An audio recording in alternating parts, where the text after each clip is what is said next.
कार्यक्रम का आनंद लिया। इसके साथ साथ आज हम यह जानना चाहते हैं कि यह उत्सव क्यों और कब से और किस लिए मनाया जाता है।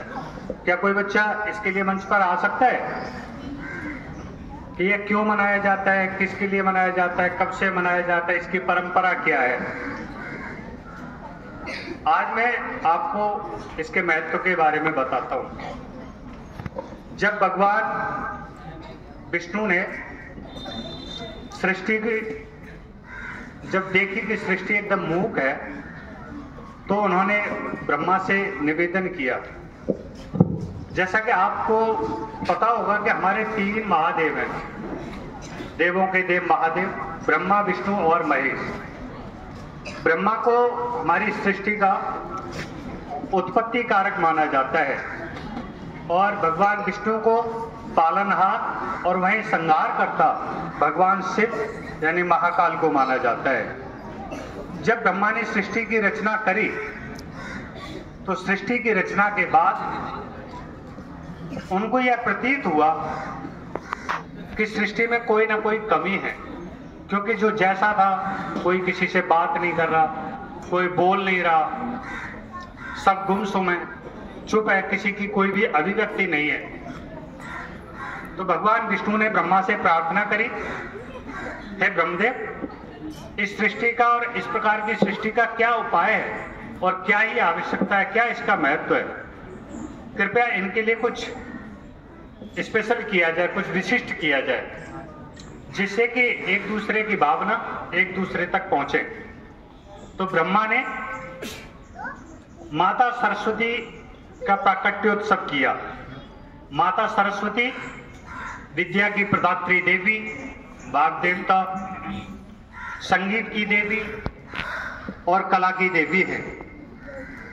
माता सरस्वती हमें ज्ञान देती हैं, ज्ञान प्रदान करती है, सद्बुद्धि देती हैं। और जो विद्यालय है, विद्यालय हमारा विद्या का मंदिर है, तो किसी न किसी मंदिर का कोई ना कोई अभीष्ट देवता होता है।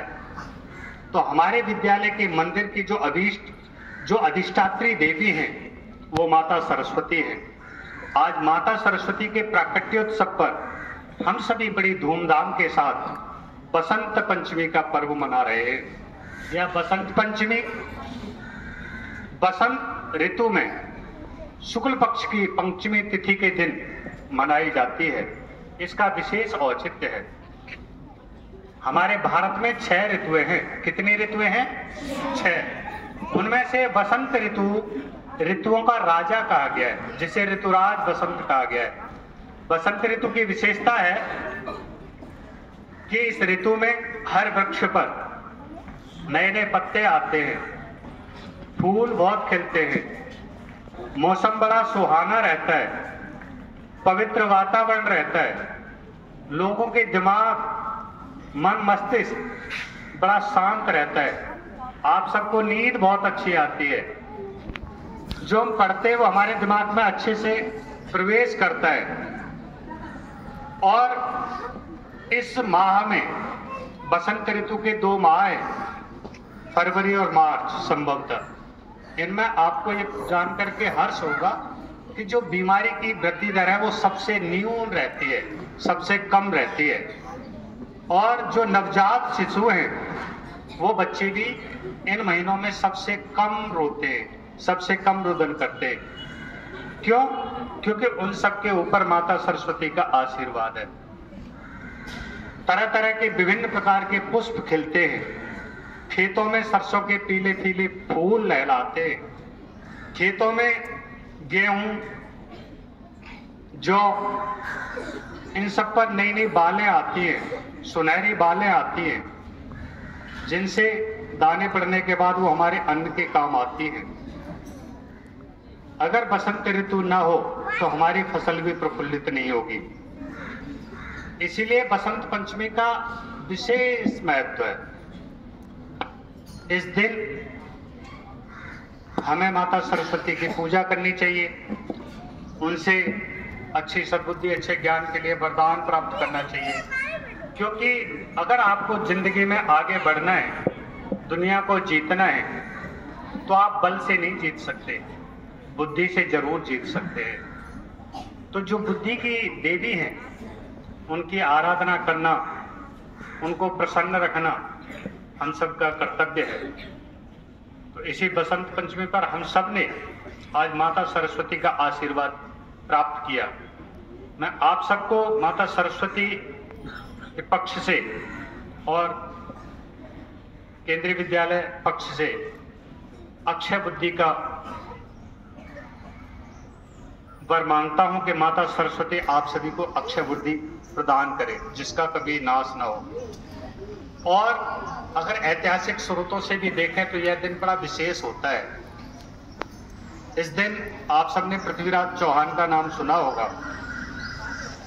पृथ्वीराज चौहान के बारे में इतिहास में बताया तो ये जाता है कि मोहम्मद गौरी ने उनको हरा दिया था, लेकिन वास्तविकता ये थी कि मोहम्मद गौरी को पृथ्वीराज ने 16 बार हराया था। कितनी बार हराया था?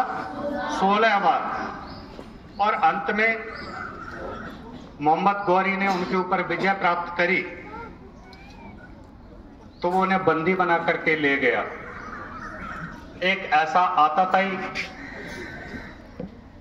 मुगल शासक जो भारत को लूटने के लिए आया था, वो 16 बार पराजित होने के बाद में भारत की उदारता देखिए कि उसको यूं के तो ही छोड़ दिया गया। जा 16 के 16 बार वो अपने राज्य में चला गया। लेकिन जब पृथ्वीराज चौहान परास्त हुए तो उनको वो बंदी बना करके ले गया और उनकी आंख फोड़ दी गई थी। लेकिन वो बड़े शब्दभेदी बाण चलाना जानते थे। अंत में अपनी बुद्धि के कौशल से बुद्धि का प्रयोग किया और उन्होंने अपने एक मित्र के द्वारा मोहम्मद गौरी की हत्या कर दी। मोहम्मद गौरी वहां पर मारा गया। पृथ्वीराज चौहान और उनके मित्र उनके बंदी थे, तो स्वाभाविक था उनको भी मार दिया जाता। तो वो भी उन्होंने फिर आपस में एक दूसरे के चाकू मार करके अपनी हत्याएं की। वो कोई और दिन नहीं था, वो भी दिन बसंत पंचमी का दिन था। तो पूरे भारतवर्ष के लिए ये दिन इसलिए भी शुभ हो जाता है कि इस दिन एक लुटेरे का हनन हुआ था, उसको मारा गया था। और भी बसंत पंचमी की बहुत सारी खासियतें। आपके पढ़ाई के समय को देखते हुए ज्यादा नहीं बोलना चाहूंगा। आप सबके लिए माता सरस्वती अच्छी बुद्धि प्रदान करें, ऐसी मेरी माता से कामना है। जय हिंद। अब मैं विद्यालय